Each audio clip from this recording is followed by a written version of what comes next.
we have dozens and dozens of American political prisoners that are Christians that are outspoken about their faith, outspoken about the Constitution and supporting American traditional values, and they're being destroyed. Their families are being targeted, and they're being railroaded in prison for effectively life sentences for speaking the truth and standing up for themselves.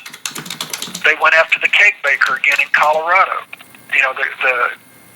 The state of Colorado is hell-bent on destroying this man and his family and his business because he stands up for his faith. And for people like me that are trying to help Native Americans, I started a radio talk show exposing corruption in government because my family was being attacked, and we couldn't get any help. And, the history goes way back where the government's been attacking me because I don't support homosexuality. I'm not out there picketing gay bars, okay? I'm not out there on the side of the road saying, stop being queer. That's not me. I just live my life, but when people try to throw it up in my face and say, do you support this? It's like, well, no, I don't. I'm not going to bow my knee to Caesar just because Caesar is the popular thing of the day or whatever. It's perversion. It's always been perversion. It's not biblical. It doesn't produce children. And, there's so many bad things about it that there's no reason to support it. And because there is an agenda. They're attacking people like me who do not and will not support homosexuality for any reason whatsoever. They want to attack us, and they want to come after our families, anything that's dear to us. They want us dead and destroyed because they're perverts, and they need to eliminate the people that are exposing to the rest of America what real Americans ought to be like, Yeah. Standing up for the truth and not supporting a lie. I mean, I'm like that child in the old nursery rhyme, The King's New Suit of Clothes. Everybody else is saying how great the king's suit was, and I'm sitting there like, excuse me, the dude's buck naked. Yeah, right. Yeah. But anyway, that's just a thought. And other than that, let's see. Oh, gosh. I did get your habeas corpus form. Thank you. I hope that's on its way. It probably is on its way. Well, your letter was sent on the 5th, and I got it today. There is a charge against me still pending here that's been dismissed like six times now. In Tennessee Code, it's 39-17-1307. 39-17-1307. I need, if there's any way somebody can look it up, what that charge was. It was redone in 2012, and it stayed there until 2014. Well, the charge against me occurred in February, and the one in 2014 didn't change until June. So I'm under whatever the condition was for what they're trying to say. I'm not really, but what they're trying to place me under is the current charge. But I need to find out what, in 2012, what that charge carried. Was it a Class E felony as an Echo Edward, or was it a Class C Charlie felony? And if somebody's got the ability to look that up, that would help me out. I'm putting together a motion to dismiss all this nonsense based on the time that they've wasted. There's a statute called Latches that talks about you can't just keep putting off and putting off and putting off. You have to dismiss a charge after a period of time. Also, I need somebody to search, is Barry Dean Laxton dead?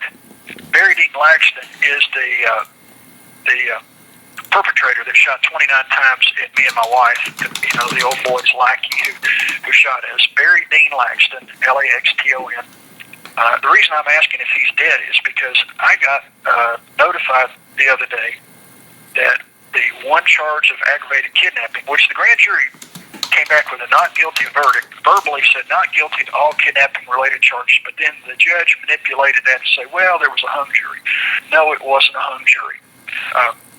Anyway, I got a notice that they had done a dismissal, what they call nolo prosecutory, for one count.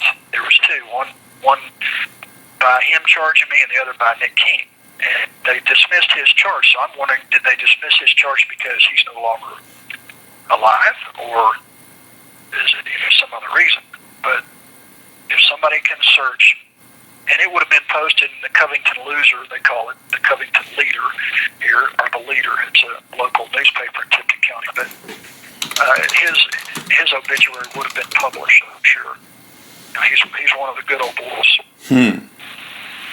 But Barry Dean Laxton, B-A-R-R-Y.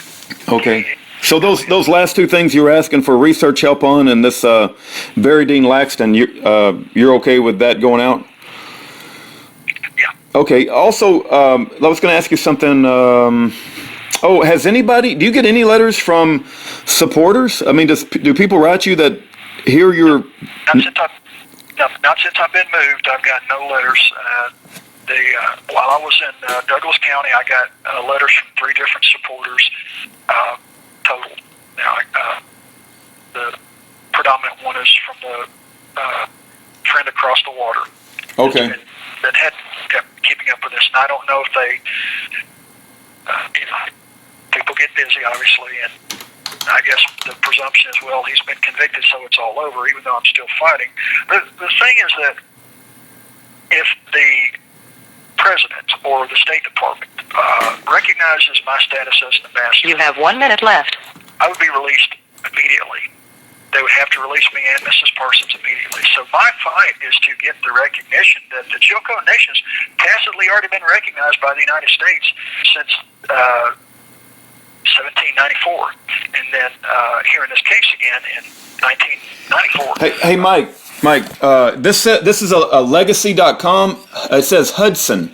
Barry A. Laxton, age 54 of Hudson, passed away Friday, April the 1st, 2016 at Grace Hospital in Morganton. That's not in. This would have been in Brighton, Tennessee. Oh, okay. All right. Well, then I guess it wasn't him. Okay, I'll try to find out.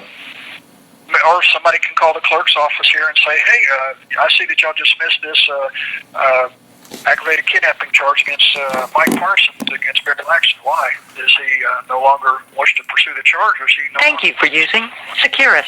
Goodbye.